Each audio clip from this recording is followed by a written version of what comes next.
E aí, turminha, tudo bem com vocês? Professor Marcos de Atualidades, né? Você já está acostumado a me ver aí no top. E estou aqui para iniciar mais um Aprendi Mais Essa. E o tema hoje vai, espero eu, agradar muito, principalmente para quem vai fazer o concurso da Polícia Militar, porque cai História do Brasil, quem vai fazer o Enem, quem vai fazer aí um vestibular de peso, uma FUVEST, uma federal, aí uma gratuita federal, é obrigatório ter aí na ponta da língua esse tema que eu vou trabalhar com vocês agora, que é, né, nesses próximos aí 10, 12 minutos, o AI5. Porque eu achei por bem trazer de novo esse tema, porque nós estamos em 2018 e o AI5, que é de 13 de dezembro de 1968, está sendo lembrado ao longo desse ano, né, pelo seu 50 anos, né, o jubileu aí do ato institucional que foi imposto pelo presidente militar Costa e Silva, lá, como eu lembrei agora, o distante 1968. E claro, né, para a maioria dos analistas, o AI5 representa, sim, o seguinte recado: estamos aqui para mandar. Democracia vocês vão ter que esperar sentado. Por quê? Porque você, principalmente você, que tem que ter esse tema de história do Brasil aqui, não é? Como eu lembrei, concurso da Polícia Militar, Enem, vestibular da FUVEST. Você sabe que em 64, 31 de março, os militares derrubam o presidente João Goulart. Muito bem. Tudo parecia que ia ser o quê? Uma transição. Inclusive, em 67 foi feita uma nova Constituição. E quando muita gente esperava que haveria eleições presidenciais e um novo presidente civil seria eleito, a junta militar colocou Costa e Silva lá em Brasília. E aí, óbvio, as pessoas ficaram com várias pulgas atrás da orelha. Bem, mas o tema, como eu já disse, é o AI5. Então, por que o ato institucional número 5? Se é o número 5, quais foram os anteriores? O 1, o 2, o 3 e o 4. O que significou para politicamente o Brasil o ato institucional número 5, não é? O que obrigava a sociedade agora a aceitar? Então é isso que eu vou levar você à lousa e a gente vai aqui durante alguns minutos, eu com você, fazer aí um apanhado. Então, vem aqui comigo, não é? O ato institucional número 5, 68, 50 anos, beleza? O mais duro golpe na democracia brasileira, redigido pelo então ministro da Justiça Luiz Antônio da Gama, e Silva. Não, ele não era parente do Costa e Silva não, hein? E claro, o AI5 entrou, né, foi válido a partir dessa data aqui. Qual foi o presidente militar, então, na época? Costa e Silva. O segundo presidente, já que você vai ter aí, teve o Castelo Branco, agora o Costa e Silva. Por que eu coloquei, entre aspas, linha dura? Porque nas Forças Armadas existiam oficiais que achavam que, uma vez resolvido o problema lá da crise política do ex-presidente João Goulart, uma vez que agora o Brasil tem uma nova Constituição, os militares deveriam voltar para os seus quartéis e o país continuar na mão do civil, ou dos civis. Existia aí alguns oficiais que pensavam assim, mas dentro principalmente do Exército Brasileiro, havia a linha dura. E essa linha dura era clara. Nós estamos no poder e vamos tocar o jogo para frente. Não vamos abrir mão mais desse poder. Então a gente chama isso de linha dura. Tá? Outra situação que é importante, claro, o Brasil não é imune ao que acontece lá no exterior. Estávamos vivendo um período muito quente da Guerra Fria. 68, né? A Guerra Fria, para você que já está ficando bambambam em história geral ou geopolítica, ela oficialmente começa em 61, com o levantamento lá do Muro de Berlim, ok? 61. 68, inclusive, é um ano emblemático. Por que é um ano emblemático? É quando a guerra do Vietnã tomou um rumo muito mais radical.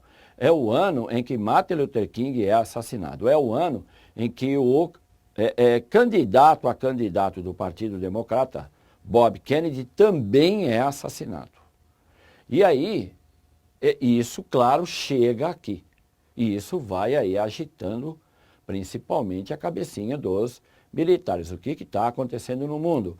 Já que 68 também é marcado pelo Maio em Paris, né? Os protestos estudantis de maio de 68 em Paris. Bem, qual é então a cronologia que você tem que ter aí na sua memória para entender por que lá em 13 de dezembro de 68 saiu o AI-5? Primeira situação, a morte do estudante de 17 anos, estudante secundarista, Edson Luiz, numa manifestação no Rio de Janeiro de estudantes, e ele foi atingido por uma bala de forças militares, e aí a morte do Edson Luiz agitou o Rio de Janeiro e levou protestos para outras regiões do Brasil também. Isso ocorreu em março. Em junho foi feito, apesar de toda uma estrutura para tentar impedir, a passeata dos 100 mil, que teve o apoio de lideranças sindicais, de intelectuais, artistas, cantores, artistas de teatro, jornais e revistas. Houve aí um movimento de apoio à passeata dos 100 mil, liderado por estudantes da Uni. Em outubro, vai ocorrer duas situações. A Batalha da Maria Antônia, aqui perto aqui da Avenida Consolação, onde estudantes da ala direita do Mackenzie entraram em confronto com os estudantes da ala esquerda da filosofia USP. E não vamos entrar em questão quem está com razão, quem começou ou não começou, mas é importante para você entender o AI-5, saber dessa batalha, né, chamada Batalha da Maria Antônia, que é aqui uma rua importante, aqui saída da Consolação para o bairro de Higienópolis. E o 30º Congresso da Uni, que havia sido proibido e que foi organizado, não é? Foi organizado por um ex-político do PT, que agora também a gente não sabe se é do PT ou não, que é o José Dirceu. Na época ele era um dos líderes da Uni. Isso foi feito em Biúna, interior de São Paulo. A polícia que estava sabendo, montou um esquema e prendeu aí, há números controversos, mas 9 mil estudantes foram presos. Tiveram que mandar ônibus, caminhão, encheram lá. Tá? São fatos importantes que fazem com que a gente entenda por que os militares chegaram ao AI-5, mas muitas vezes provas como o vestibular da FUVEST ou o próprio Enem, que é uma prova muito complicada, gosta de apontar que vamos dizer assim, a gota que fez o copo transbordar foi o discurso do deputado federal Márcio Moreira Alves, do Rio de Janeiro, deputado federal lá em Brasília, de oposição, que, além de criticar os militares, deu a seguinte sugestão, que as os pais não levassem os seus filhos na parada militar de 7 de setembro e que as esposas dos oficiais do Exército não deveriam ir com eles para a cama enquanto a democracia não voltasse. Isso, para a cúpula militar, foi a gota d'água. Falou, ó, queremos a cabeça do Márcio Moreira Alves, só que o Congresso não aprovou, apesar da Arena, né? Lembra que aqui eu estou dizendo que aqui não, né? Aqui eu vou dizer para vocês que o ato institucional número 2, que é de 65, ele acabou com o fim do pluripartidarismo. Então você vai ter no Brasil só dois, MDB e Arena. A turma da Arena que queria sim caçar os direitos do Márcio Moreira Alves, mas não foi possível. Então, como isso ocorreu em setembro, a evolução desse problema com os acontecimentos aqui de outubro acabaram redundando sim no ato institucional número 5, porque afinal de contas os militares tinham que mostrar ou a gente manda ou a gente não manda, né? Há uma bagunça aí na casa, ok? Estou colocando aqui para você o que cada ato institucional anterior promoveu, por exemplo, a cassação de todos os políticos de esquerda de oposição, no ato institucional número 1 de 64, o ato institucional número 2 pôs o fim do pluripartidarismo, o número 3 pôs fim a eleições para presidente, governador e prefeito, quer dizer, acabou com a eleição para o Executivo, e o ato institucional número 4 abriu o Congresso que havia sido fechado para que fosse reescrita a nova Constituição de 67, e o ato institucional número 5, como você já sabe, é de 68, acabou colocando o Brasil, sim, numa verdadeira ditadura, porque, afinal de contas, o que o Poder Executivo agora pode exigir? Ele pode intervir no Legislativo. A hora que o presidente quiser, ele intervém em ponto final. O presidente também pode intervir em todos os estados e município. Isso é uma decisão dele também, ponto final. Suspender, né, o presidente pode suspender os direitos políticos de todos os cidadãos do Brasil. Ele também pode cassar qualquer mandato de qualquer nível de político. Ele pode, o executivo. E também o fim do habeas corpus, né? Isso também sempre cai em prova. E a censura, né? A censura foi imposta a todos os órgãos de comunicação, revistas, jornais, televisão, cinema, teatro, para tudo. Ninguém pode mais falar sobre o regime militar, salvo o que o censor liberar.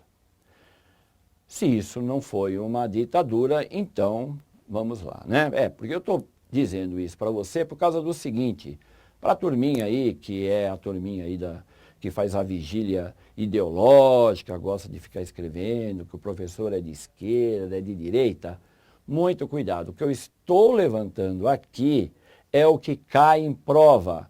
Cai na prova de concurso, cai no Enem e cai em vestibulares de peso. Não vai cair a opinião do professor aqui em questão, tá? Porque isso é chamado, sim, de ditadura. Cai lá no vestibular. Se alguém aí fora está dizendo que não foi, aí eu não vou entrar no mérito. E você que vai fazer uma prova tem que ficar esperto. Por quê?